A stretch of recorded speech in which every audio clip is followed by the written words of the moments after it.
Hi, and welcome. You're listening to the X22 Report. My name is Dave, and this is episode 927B, and today's date is March 24th, 2016, and the title of the episode is U.S. Now Pushing for Europe and NATO to Begin the Offensive in the Middle East. Let's get into the economic collapse, political, and geopolitical news. Now, with Obamacare, it seems that the insurance companies, they're getting a little bit of a backlash from them banding together and raising the premiums on the Affordable Care Act, which is not affordable whatsoever. And we know how the Affordable Care Act was created. It was the insurance companies. They band together with the government. This is what you get when you have a fascistic society. And they said, listen, what we can do here is if you can get everyone into health care, make them buy an insurance policy, we'll have a monopoly on everything. And the government can bring in tax revenue at the same time. So how are we going to get everyone in? Well, we can penalize people for not taking out health insurance. And this way we can assure that the insurance companies will have a lock on the market. And they don't have to compete with each other. And they can raise premiums whenever they want. And this is exactly what they did. Lockstep with the government. The government's getting revenue.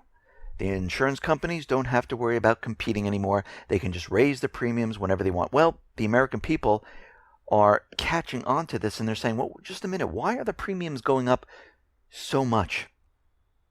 I mean, it's supposed to be affordable, and it's costing more and more for individuals and families. And the insurance companies, they're realizing what's happening, and Obamacare, of course, has not reached its goals whatsoever. So what they're doing at this point is they're saying, okay, we're not going to raise premiums anymore because people are catching on to this. So what we're going to do, we're going to take care of it on the back end with deductibles. Because we really don't want to pay out benefits to anyone. We want the people to pay a premium and then pay out of their pocket to go to the doctor. It's a perfect system for the insurance companies. Not so great for the everyday person. This is why the government exempted themselves from this incredible health insurance scam. So right now what they're doing is they're using the deductibles and saying, you know something? We're going to continually increase the deductibles. This way, the insurance companies don't have to lay any money out of their pocket. We'll let the people take care of it. So they can pay us, $8, $9, $1,000, $1,200 a month. And their deductibles will be like $3,000, $5,000, $8,000.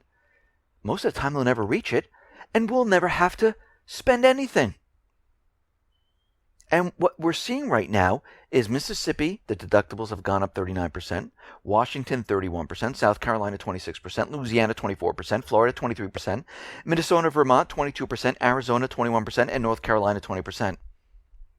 This is the biggest scam we have ever seen. And the government, our people in Congress, gave it all a thumbs up. Yes, this will be good, but we don't want it. But it'll be good for the serfs. And this is exactly what they did.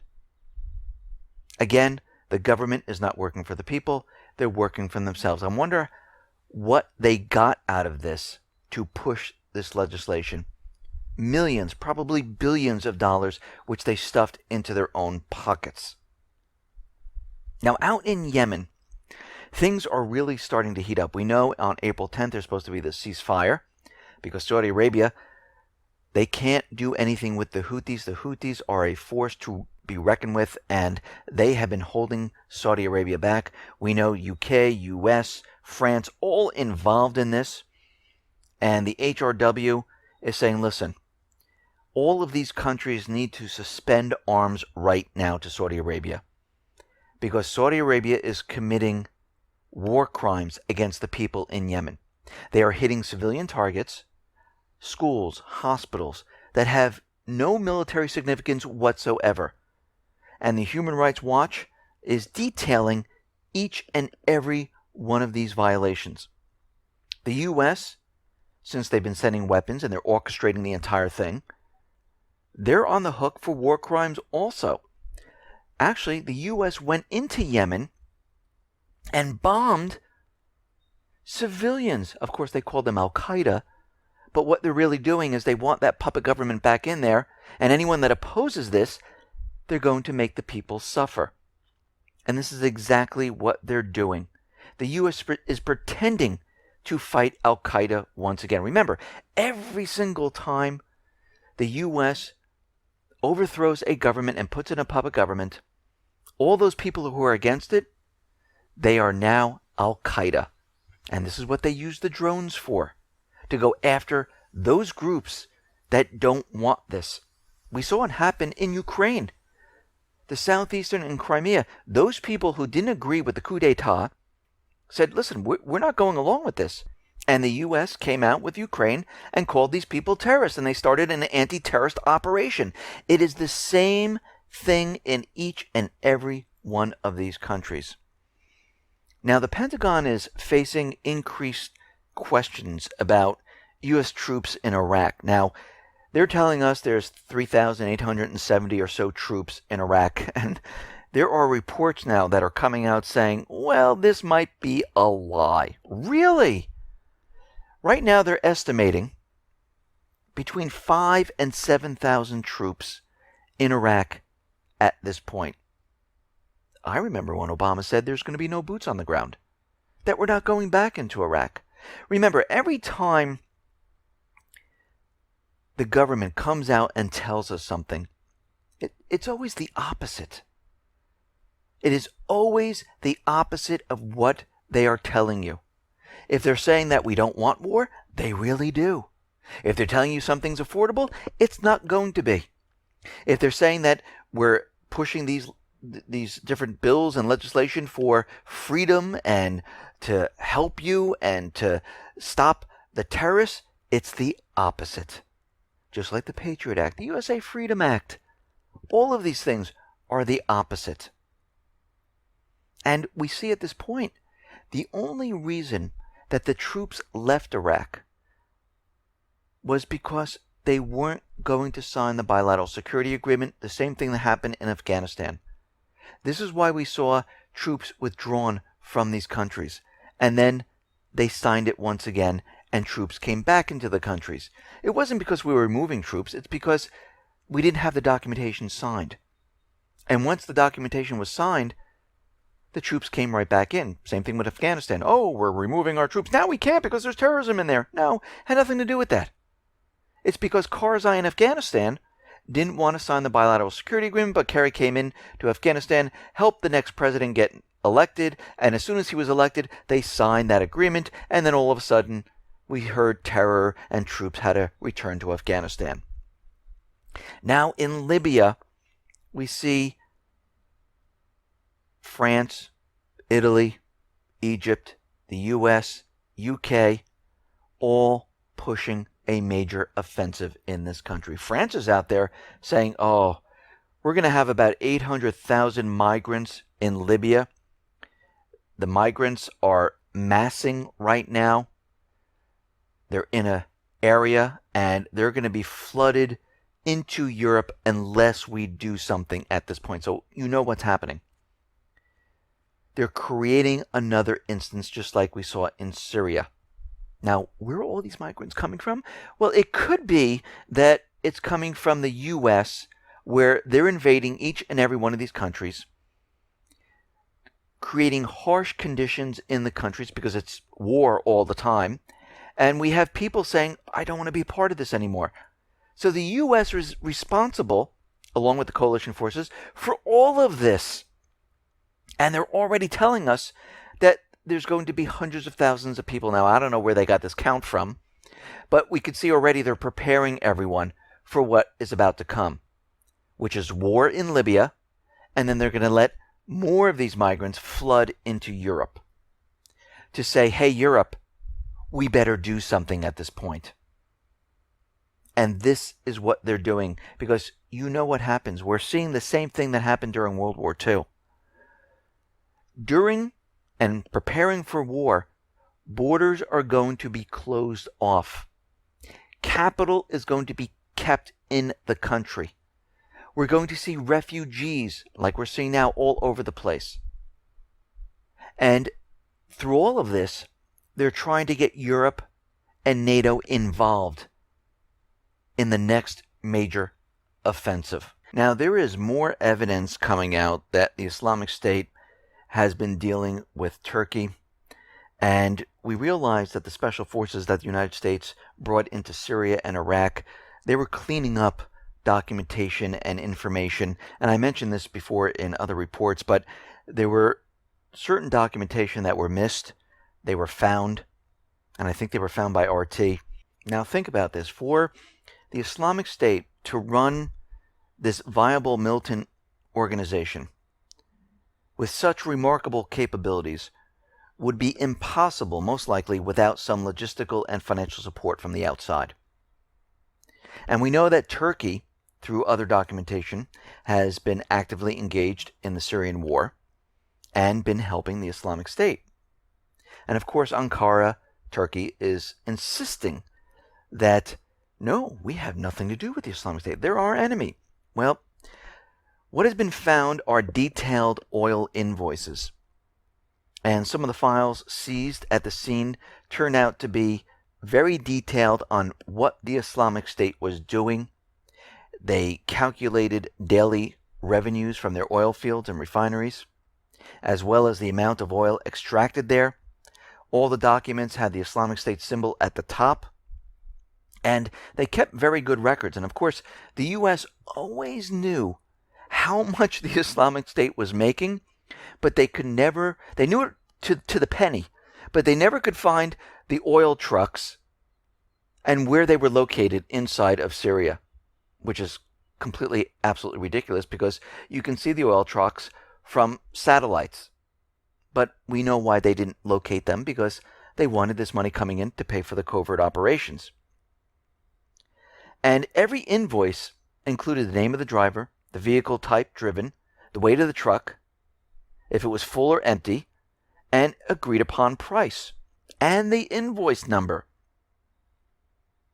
And we see that all of this was being done with Turkey's help. And we know who's controlling and orchestrating what Turkey does. That's the United States. So it all funnels back to the United States. And the United States is still keeping the illusion alive in Syria, in Iraq, that they're actually fighting the Islamic. No, they're not. That's the proxy army for the United States government central bankers. They're protecting them and they're using them.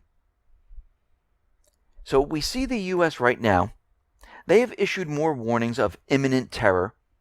One in Bulgaria, and they issued a statement saying they're very worried and they're warning citizens to refrain from using public transportation, avoid the main streets. And we know Bulgaria is very close to Turkey, very close to Greece, and most likely will have something occur there. We see Poland is saying, because of what happened in Brussels, we are not accepting refugees anymore, closing our borders. Now we're seeing every country start to close their borders, and this is being done for many different reasons. One, you can't have an open, free border with war, so everyone has to lock it down. They need to keep the capital inside of the country. They don't want it leaving. And we can see at this point what they're doing is they're trying to create chaos throughout Europe to join in to the fight in the Middle East, specifically Syria. And they've done this with the Paris attacks and now what happened in Brussels.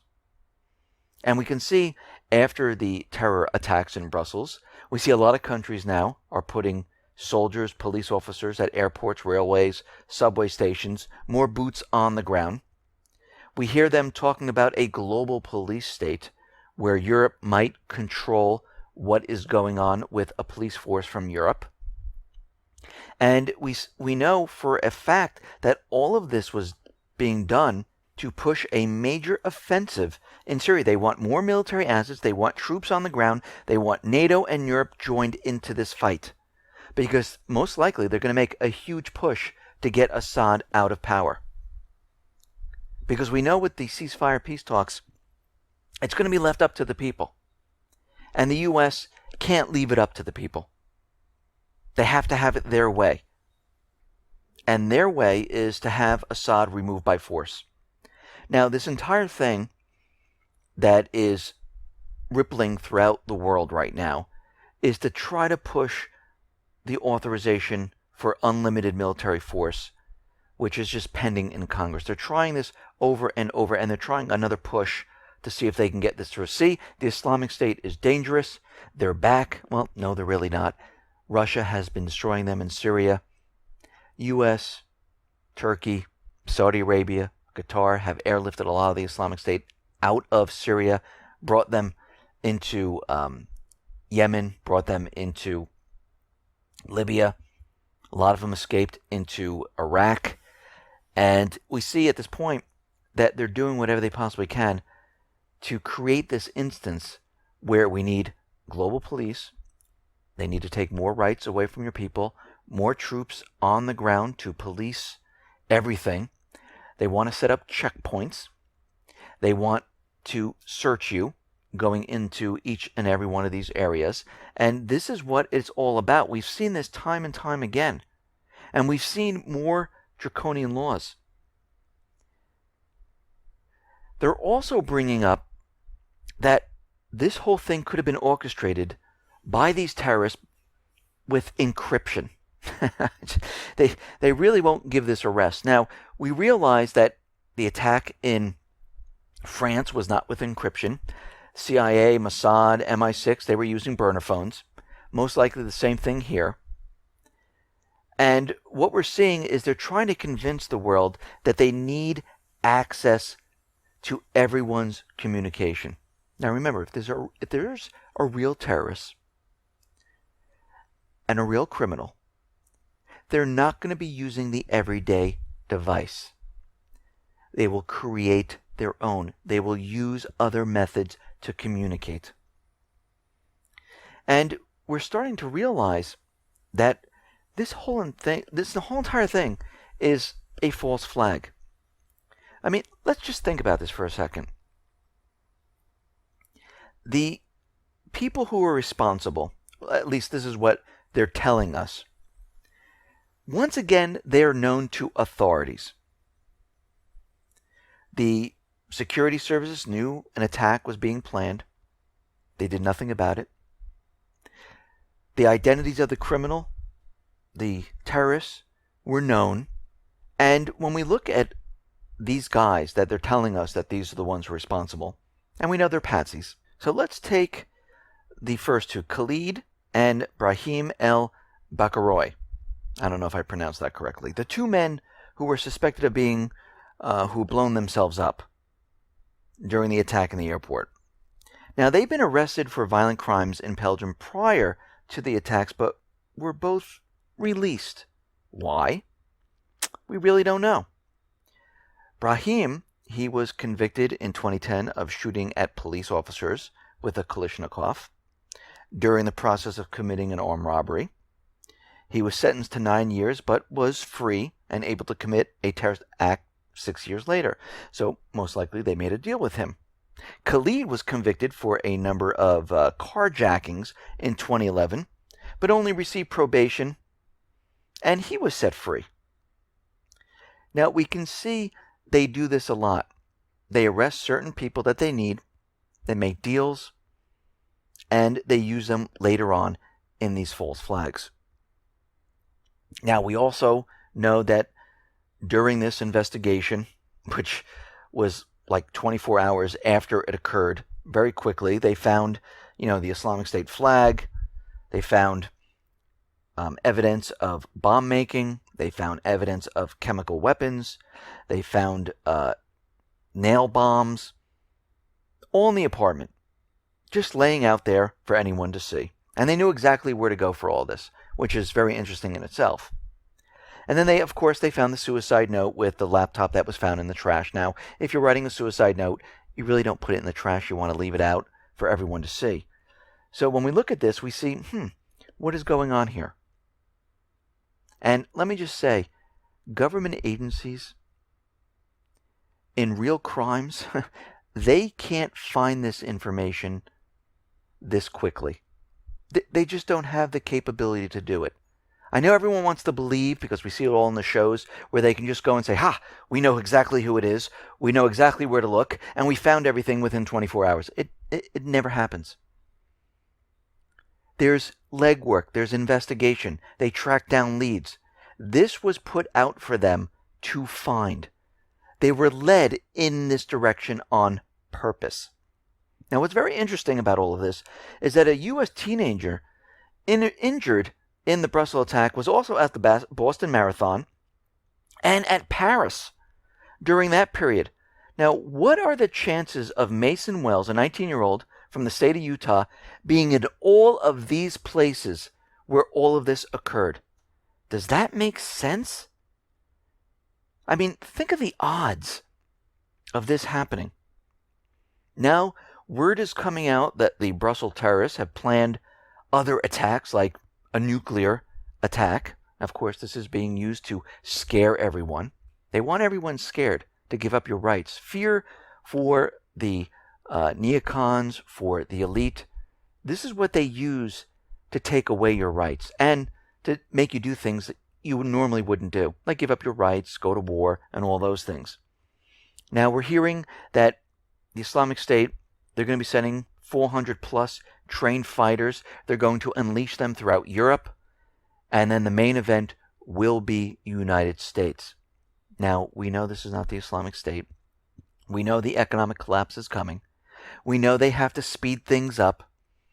And what we're going to see from this point on, if they can't get traction going into Syria for this major offensive, going into Libya for this major offensive, we're going to see multiple false flag events occur throughout Europe and then finishing up here in the United States.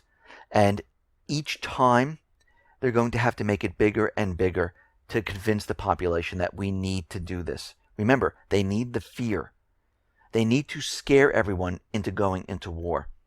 And if they can't get what they want, they're going to ramp it up. That's what they're going to do. And we're going to watch this unfold as we go throughout this year.